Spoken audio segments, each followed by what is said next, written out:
Soon, you'll need more than just your standard driver's license to get on a flight in the U.S. The deadline for the Real ID is coming up fast, leaving many scrambling to get an accepted ID before their next flight. Hunter Bertram joins us live now from the Spokane airport. And Hunter, when is that deadline and how are travelers preparing for it? Yeah, Kirsten, that deadline is set for May 7th, and it's been pushed back many times over the years, but most agree that this date is set to stick. And the travelers I spoke with at the Spokane airport, many unaware of these big changes coming to American travel.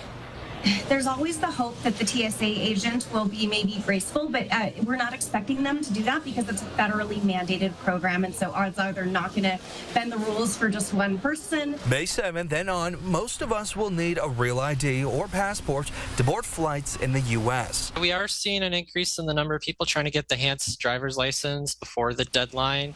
Both Washington and Idaho told me today you can still apply for their respective real IDs, most likely receiving them before that deadline.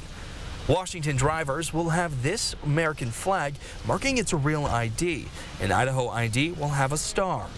55% of Idaho's IDs are already real IDs. Washington's at about 25%.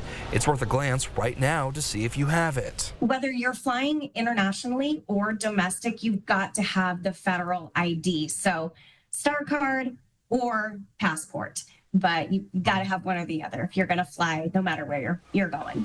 And to get a real ID in both states, you have to show up in person, bringing several items with you. You can find that list of what you need on our website, KXLY.com. Kirsten, also important to note that if you end up missing your flight because you can't use your ID to get into the airport, you're likely going to be left with the cost of that full ticket, even if you don't board the plane. Live at the Spokane airport, Hunter Bertram, 4 News Now.